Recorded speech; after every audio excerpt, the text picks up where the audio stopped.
ನಮಸ್ಕಾರ. ಪ್ರೋ ಕಬಡ್ಡಿ ಅಭಿಮಾನಿಗಳಿಗೆ ಸಿಹಿ ಸುದ್ದಿ. ಏನಪ್ಪ ಸಿಹಿ ಸುದ್ದಿ ಅಂದರೆ, ಪ್ರೋ ಕಬಡ್ಡಿ ಸೀಸನ್ 12 ಸ್ಟಾರ್ಟಿಂಗ್ ಡೇಟನ್ನು ಅನೌನ್ಸ್ ಮಾಡ್ತಾ ಇದ್ದಾರೆ. ಅದು ಯಾವಾಗ ಸ್ಟಾರ್ಟ್ ಆಗುತ್ತಪ್ಪ ಅಂದರೆ, ಸೆಪ್ಟೆಂಬರ್ 5ನೇ ತಾರೀಕು ಪ್ರೋ ಕಬಡ್ಡಿ ಸೀಸನ್ 12 ಸ್ಟಾರ್ಟ್ ಮಾಡ್ತಾರೆ. ಅಂದರೆ ಅದು ಯಾವ್ಯಾವ ಹಾಸ್ಟ್ ಸಿಟಿಗಳು ವೆನ್ಯೂ ಯಾವಪ್ಪ ಇರುತ್ತೆ ಅಂದರೆ, ಹಾಸ್ಟ್ ಮಾಡೋ ವೆನ್ಯೂಗಳು ಯಾವ್ಯಾವ ಇರುತ್ತಪ್ಪ ಅಂದರೆ, ಚೆನ್ನೈ, ನೋಯ್ಡಾ, ಹೈದರಾಬಾದ್ ಮತ್ತು ಜೈಪುರ್ನಲ್ಲಿ ನಡೆಸಬೇಕು ಅಂತ ಪ್ಲ್ಯಾನ್ ಮಾಡ್ತಾ ಇದ್ದಾರಂತೆ.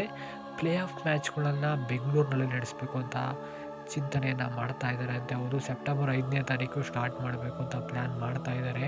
ಪ್ರೋ ಕಬಡ್ಡಿ ಸೀಸನ್ 12 ಇದು ಅಪ್ಡೇಟ್ ಆಗಿರೋದು, ಇದು ಬ್ರೇಕಿಂಗ್ ನ್ಯೂಸ್ ಆಗಿರುತ್ತೆ. ಹೆಚ್ಚಿನ ಅಪ್ಡೇಟ್ ಬೇಕು ಅಂದರೆ ನೀವು ಈ ಕೂಡಲೇ ಹೋಗಿ ನಮ್ಮ ಟೆಲಿಗ್ರಾಮ್ ಚಾನಲ್ನ ಜಾಯ್ನ್ ಆಗ್ತಾ ಬನ್ನಿ. ಅಪ್ಡೇಟ್ ನೀಡ್ತಾ ಬರ್ತಿರ್ತೀನಿ ಇನ್ನು ಮುಂದೆ. ಹೌದು, ಪ್ರೋ ಕಬಡ್ಡಿ ಅಭಿಮಾನಿಗಳಿಗೆ ಇದು ಸಿಹಿ ಸುದ್ದಿ ಆಗಿರುತ್ತೆ. ಹೆಚ್ಚಿನ ಅಪ್ಡೇಟ್ ಬೇಕು ಅಂದರೆ ಚಾನಲ್ನ ಸಬ್ಸ್ಕ್ರೈಬ್ ಆಗಿ ಆ್ಯಂಡ್ ಫಾಲೋ ಮಾಡಿ. Thank you.